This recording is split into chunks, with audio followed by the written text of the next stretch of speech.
주의 말씀은 로마서 1장 16절에서 17절입니다. 우리 함께 합독하도록 하겠습니다. 시작. 내가 복음을 부끄러워하지 아니하노니 이 복음은 모든 믿는 자에게 구원을 주시는 하나님의 능력이 됨이라. 먼저는 유대인에게요 또한 헬라인에게로다. 복음에는 하나님의 의가 나타나서 믿음으로 믿음에 이르게 하나니 기록된 바 오직 의인은 믿음으로 말미암아 살리라 함과 같으니라. 아멘. 미당 서정주 시인의 국화옆에서라는 아주 유명한 시가 있죠.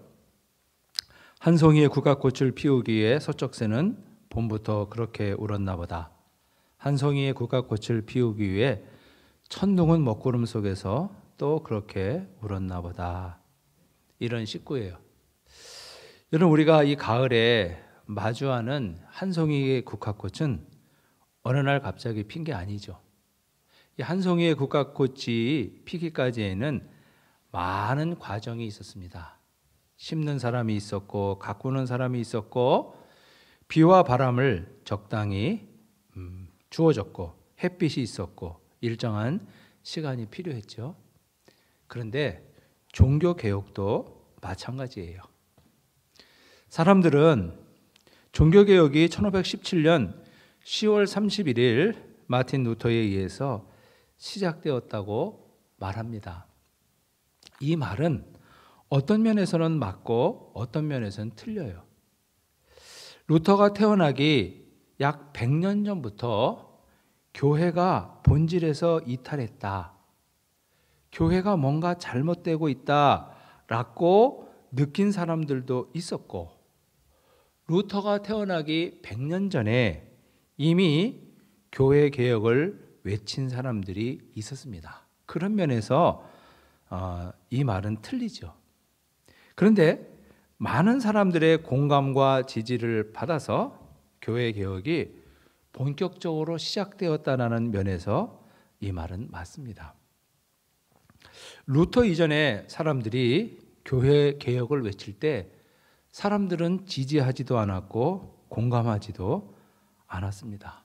그래서 루터 이전에 교회 개혁을 말했던 사람들은 비참하게 생을 마쳐야 됐어요. 그러나 1517년 10월 31일 마틴 루터가 비텐베르그 대학의 95개 조항 반박문을 게시했을 때 사람들은 호응합니다. 사실 루터가 95개의 반박 조항문을 내건 것은 개혁하려고 붙인 게 아니에요. 당시 이 마틴 루터는 독일 비텐베르그 대학의 아주 젊은 소장파 교수였습니다.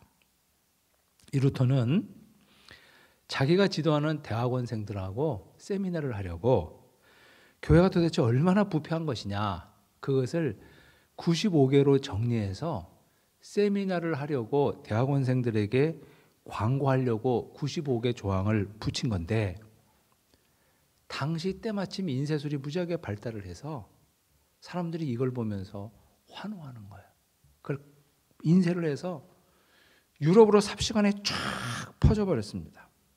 그러면서 유럽의 사람들이 이 루터가 붙인 95개 반박 조항문에 대해서 환호하며 열렬히 지지하게 되었습니다.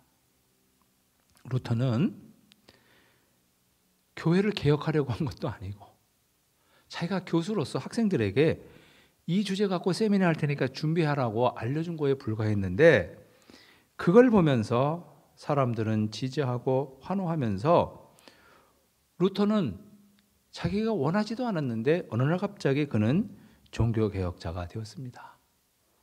여러분, 도대체 왜 이럴까요? 왜 사람들은 루터를 개혁자가 되게 했을까? 루터 이전에 사람들이 교회 개혁을 외쳤을 때는 아무도 동의하지도 않고 지지하지도 않아서 그 사람들은 비참하게 생을 마쳤는데, 루터는 원하지도 않게 95개 조항문을 올렸다가 그는 종교 개혁자가 된 것이에요. 여기에는 여러 가지 원인이 있습니다. 그것을 다 말씀드리기에는 너무 시간이 부족한데 아주 간단하게 좀 말씀을 드린다면, 사회 문화적인 요인이 있고, 또 하나는 결정적으로 성경을 읽고 연구하는 사람들이 생겨나게 된 거예요. 사람들은 성경을 읽지 않을 때는 교회가 말하면, 교황이 말하면 다 그런 줄 알았어요. 그런데 성경을 읽고 성경의 진리를 깨우치다 보니까 뭔가 저 사람들이 잘못되고 있구나 하는 것을 깨닫는 사람들이 생겨나게 된 것입니다. 여러분, 오늘 우리는 종교개혁주의를 지키면서 우리가 예수 믿는 사람으로서 단순히 종교개혁은 1517년 10월 31일 마틴 루터에 의해서 시작되었다, 우리가 그 사실만을 알면 안 되는 거예요. 개혁의 기준은 항상 성경이었는데, 우리가 교회의 지체인 우리가 개혁의 주체이며 개혁의 대상이라는 것을 알아야 돼요. 여러분, 교회는 태어나는 그 순간부터 그리스도의 재림 때까지 교회가 있을 텐데, 그 교회가 소멸할 그 순간까지 언제나 교회는 개혁의 주체이며 개혁의 대상입니다. 교회가 스스로를 개혁하고 세상을 개혁해 갈 때만 복음은 복음이 될 수 있고, 교회는 세상의 유일한 소망이 될 수 있습니다. 그렇기 때문에 성경을 기준으로 우리를 개혁해 가야 됩니다. 여러분, 중세기 교회는 신학과 윤리, 심지어 과학 영역에까지 최종적인 권위를 갖고 있었어요. 중세기 교회는 사람들에게 뭐라고 가르쳤냐면, 온 우주의 중심은 지구이고 지구를 중심으로 태양이 돈다고 천동설을 가르쳤습니다. 그런데 과학자들 중에 아무리 연구를 해도 지구를 중심으로 천체가 도는 게 아니라 태양 주위를 지구가 도는 거예요. 그 천동설이 아니라 지동설이 맞는 거예요. 코페르니쿠스라는 사람이 그것을 주장했다가 나중에 또 세월이 지나서 갈릴레오 갈릴레이라는 사람이 천동설을 부인하고 지동설을 주장합니다. 그러자 교회는 그를 불러서 교회의 가르침과는 다른 주장을 한다고 종교재판에 회부하고 파문합니다. 파문이라는 것은 지옥행을 명하는 거예요. 그리고 화형에 처합니다. 그렇게 화형당하면서 갈릴레오 갈릴레이가 유명한 말을 남겼죠. 지구는 그래도 돈다. 이 갈릴레오의 이 말은 당시 무지했던 교회를 비난하는 말입니다. 당시 교회는 세상은 네모나다고 가르쳤어요. 그래서 너희들이 배 타고 멀리 가지 말라고. 멀리 가면 지구가 네모났기 때문에 어느 정도 가다가는 큰 낭떠러지에 떨어져서 죽게 될 거라고 그렇게 가르쳤는데, 신대륙이 발견된 겁니다. 여러분, 당시 신대륙은 두 개예요. 포르투갈 사람의 입장에서 신대륙은 아프리카고, 스페인 사람들의 입장에서 신대륙은 아메리카입니다. 포르투갈 사람들이 배를 타고 쭉 가니까 희망봉을 지나서 인도에 이르렀어요. 또 이 크리스토퍼 콜럼버스가 아메리카 대륙을 발견합니다. 이로써 지구는 네모난 게 아니라 둥글다는 것이 입증이 됐습니다. 그 이후로 교회는 이에 대해서 입을 다물고 사람들은 충격을 받아요. 아하, 교회의 가르침 중에도 틀린 게 있구나. 교회와 교회를 대표하는 교황은 무오하다고, 죄가 없을 뿐만 아니라 그는 절대로 잘못될 수 없고 틀릴 수 없다고 수백 년을 믿고 살았는데, 교회를 대표하는 교황도 잘 모르는 게 있고 알지 못하는 게 있을 수 있구나 하는 것을 깨닫게 되었습니다. 이것은 충격이었고 당시 수백 년 이어오는 교회의 권위가 도전받는 일이 되었던 것입니다. 뿐만 아니라 이탈리아의 피렌체를 중심으로 해서 소위 르네상스 운동이 일어나게 되었는데, 이 르네상스라는 말은 부활이라는 말, 회복이라는 뜻이에요. 부활 혹은 회복 이런 뜻인데, 유럽이 기독교화되기 이전에 고대 그리스 문화와 로마의 문화, 철학, 건축, 예술로 돌아가자는 운동입니다.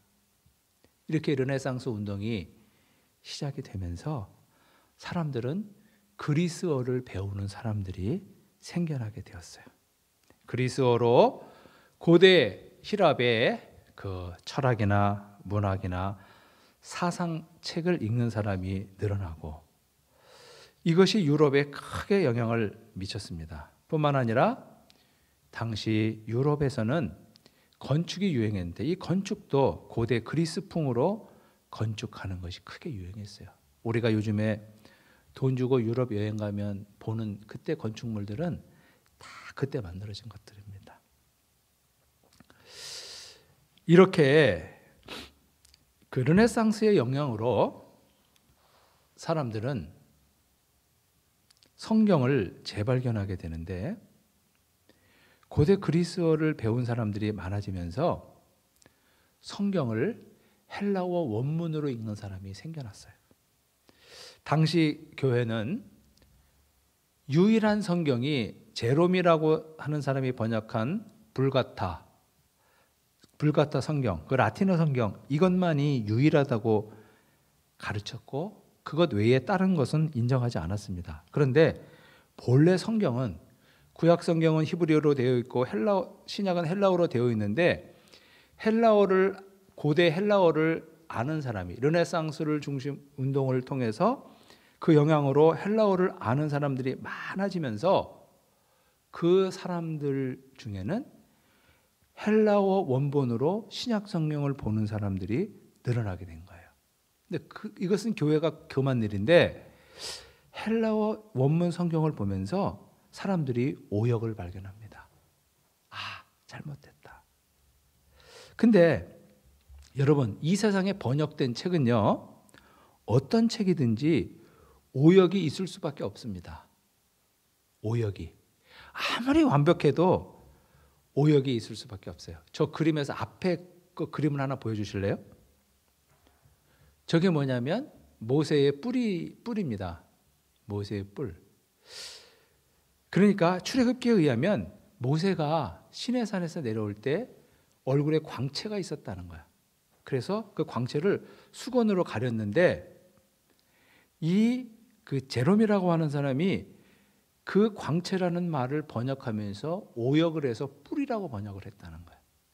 그래서 모세를 그릴 때 수백 년 동안 사람들은 그 제롬의 오역에 따라서 모세를 그릴 때는 뿔난 모세를 그린 거예요. 근데 이거를 이제 세월이 지나서 헬라어 성경을 원문으로 읽는 사람들이 보다 보니까 이거는 완벽한 오역이었던 거예요. 그래서 저 뿔이 아니라 광채다. 그래서 이 성경이 오역이 이렇게 발견이 되면서 사람들은 더 적극적으로 헬라어 원문 성경을 읽는 사람들이 많아졌어요. 그러면 사람들은 라틴어 성경과 헬라어 성경을 놓고 비교해 보면서, 아하, 이 사람들이 이 성경의 원래 원문은 이런 말인데 이것을 이렇게 오역을 했구나. 이렇게 오역을 해서 성직자들이 이렇게 잘못 설교를 하고 잘못 가르쳐서 사람들을 이렇게 만들었구나 하는 것을 하나씩 발견하기 시작하면서 당시 교회 안에서 행해지던 여러 가지 관습에 대해서 지적하는 사람들이 많았었어요.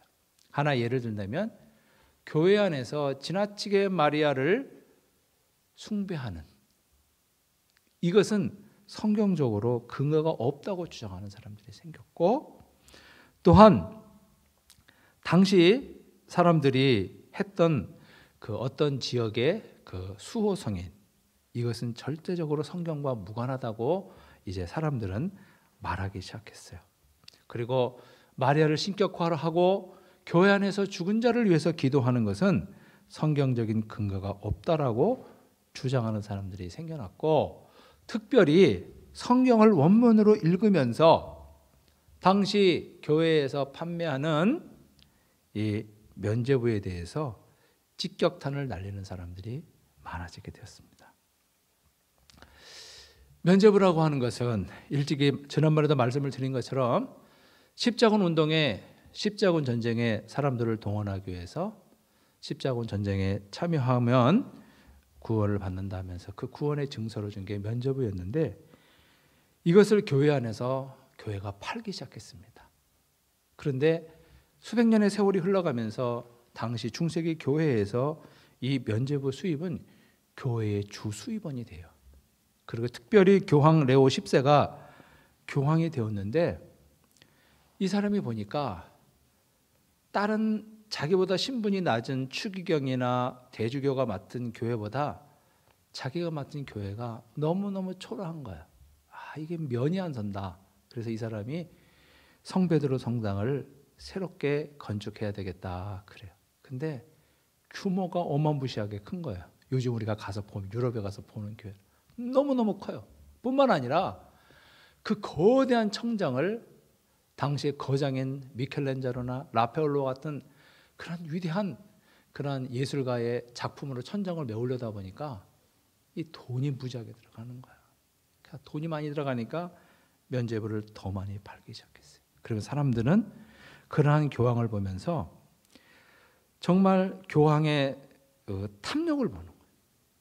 그 탐욕에 눈이 멀어서 성경을 왜곡하고 또 신학을 왜곡하는 한 죄인의 모습을 보게 되는 것입니다.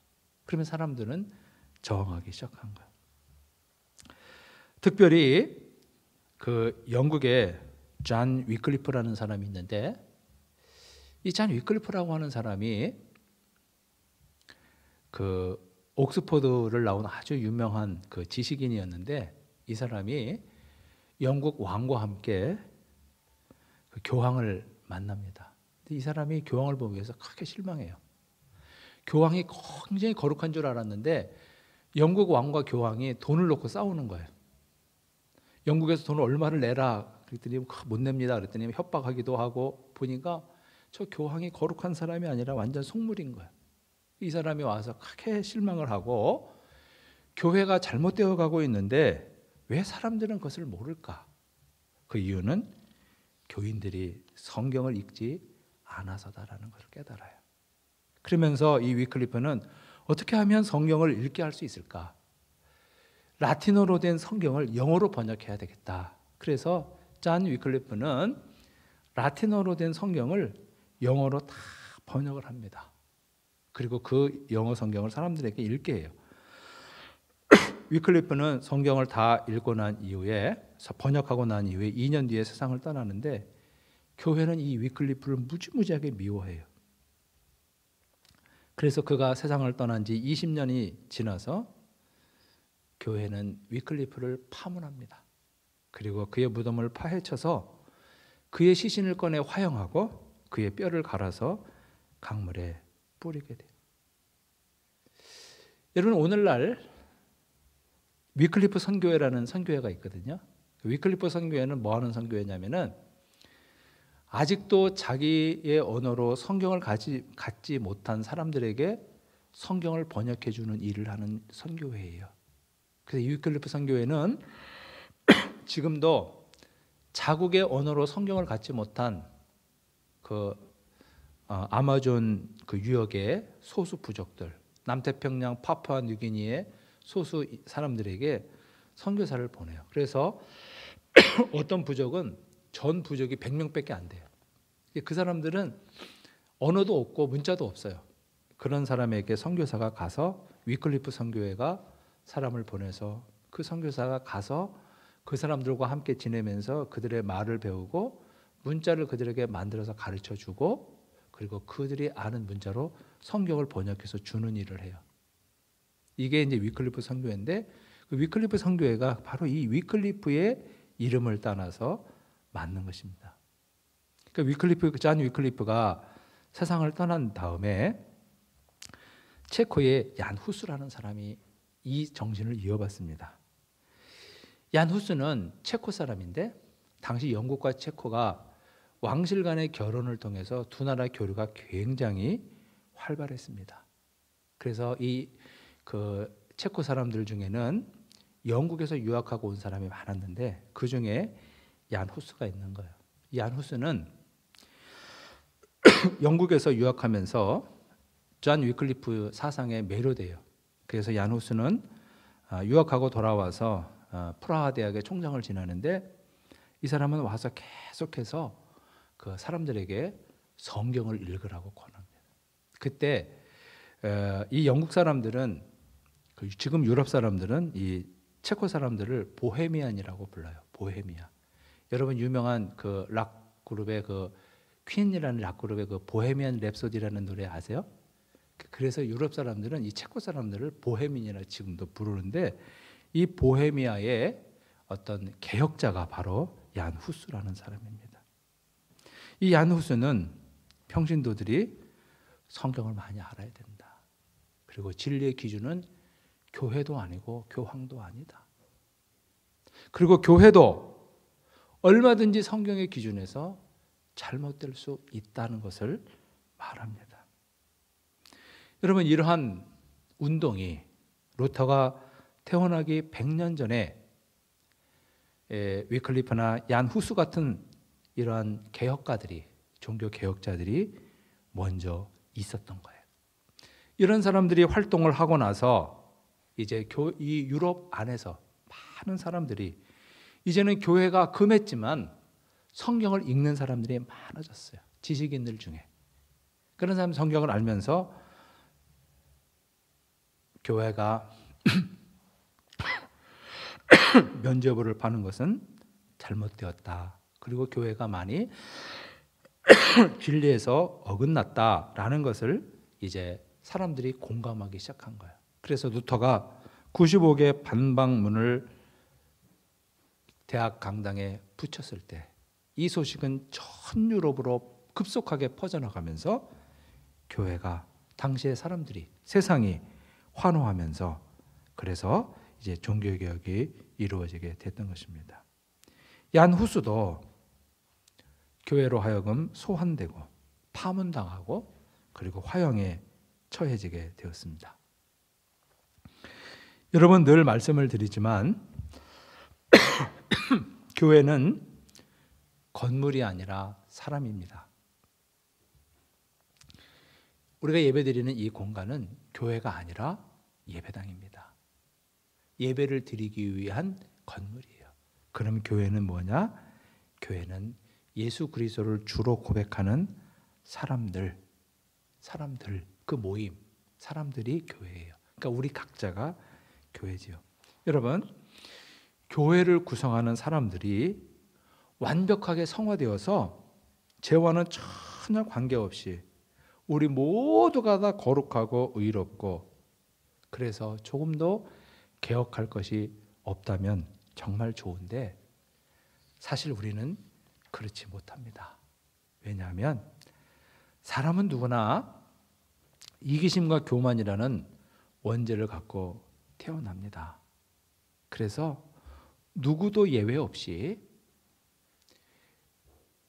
부패할 수 있고 누구도 예외 없이 죄인일 수밖에 없는 거예요.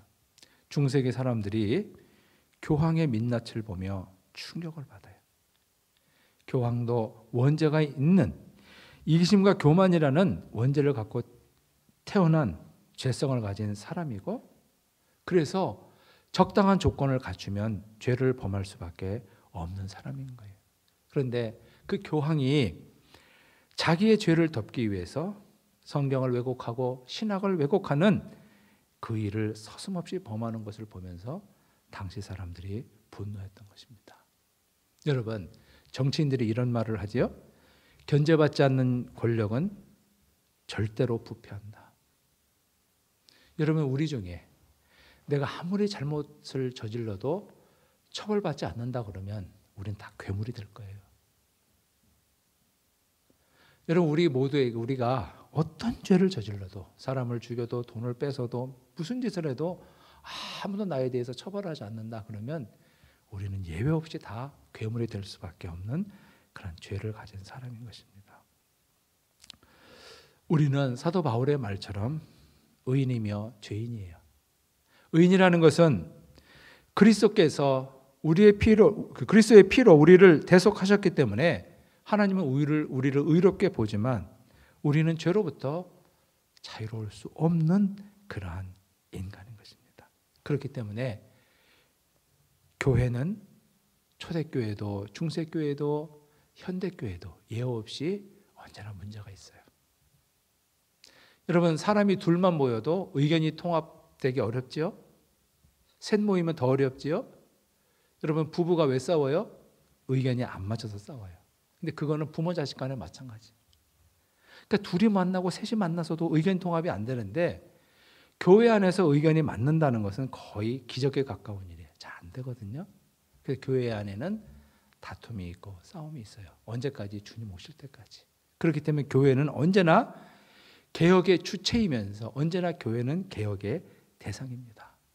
우리 교회가 하나님의 말씀인 성경에 비추어서 내가 나를 개혁하고 우리 교회를 개혁하고 그리고 세상을 개혁하는 이것이 맞는 거예요. 우리는 우리 자신을 개혁하지 않으면서 세상을 향해서 잘못됐다고 지적하면 거기에는 정당성이 떨어지는 것입니다. 교회는 언제나 개혁의 주체이며 개혁의 대상이라는 이 사실을 잊어서는 안 되는 거죠. 여러분, 교회가 개혁의 대상으로서 우리가 스스로를 계속해서 개혁해 갈 때 복음은 복음다울 수 있고 교회는 교회다울 수 있습니다. 그런데 교회가 개혁의 대상이 되지 않고 개혁의 주체로만 선다고 한다면 그것은 이 세상에서 누구도 우리의 그 정당성을 인정해주지 않을 거예요. 그리고 그것은 정당하지도 않습니다. 주께서 산상수훈을 통해서 말씀하신 것처럼 너희는 세상에 비치고 소금이라 하셨는데 우리가 개혁의 대상이 되어서 우리 스스로를 개혁해 갈 때 우리는 그 역할을 감당할 수 있습니다. 성경에 비추어서 나는 무엇이 잘못되었는가? 우리 교회는 무엇이 잘못되었는가? 그걸 보면서 우리를 개혁해 가는 것이 굉장히 중요합니다. 여러분, 오늘 종교개혁주를 맞이하면서 우리가 잔 위클리프라는 그 인물과 얀 후스라는 인물은 잊지 않으셨으면 참 좋겠어요. 그때 당시에 사람들은 교회에서 성경을 읽지 말라 그랬어요. 교회에서 성경은 오직 라틴어를 아는 성직자들만 읽어야 되는 거였어요. 그때는 읽지 말라고 그러는데 숨어서 읽는 사람들이 있어서 그 사람들이 개혁을 했는데 오늘날은 읽으라고 해도 안 읽어요. 오늘날은 얼마나 좋은 세상이냐면 성경책도 있고요. 전화기에서도 음성으로도 막 아주 고운 목소리, 여성 목소리도 나오고 남성 목소리도 나오고 그래도 안 읽는단 말이에요. 우리가 성경을 모르면 교회가 얼마나 잘못됐는지를 몰라요. 내가 성경을 모르면 내가 무엇을 개혁해야 되는지 알 수가 없습니다. 여러분, 종교개혁 기념주의를 맞이하면서 교회가 성경에 무지할 때 교회는 얼마나 미신화되는지 그리고 얼마나 교회가 교회답지 못한지 교회가 진리에서 멀어질 때 교회는 얼마나 부패할 수 있는지 우리는 너무나 잘 보았습니다. 이제 종교개혁 기념주의를 맞이하면서 하나님의 말씀인 성경을 기준으로 우리를 바꾸어가고 교회를 바꾸어가서 교회 안에서 우리 자신 안에서 복음이 복음되는 그런 은총을 누리실 수 있기를 바랍니다. 기도하겠습니다. 참으로 좋으신 하나님 우리 아버지 주님의 귀하신 은총과 사랑을 감사드립니다. 주님이시여 교회를 개혁했던 그래서 복음을 복음되게 하고 교회를 교회되게 했던 그 뜨거운 외침들이 오늘 이 땅에 꼭 필요한 시대가 되었습니다. 주님, 하나님의 말씀인 성경을 기준으로 우리 자신을 고치고 교회를 고치고 세상을 바꾸어가는 주님 원하시는 그 믿음의 사람들이 다 될 수 있도록 인도해 주옵소서. 예수님의 이름으로 기도하옵나이다.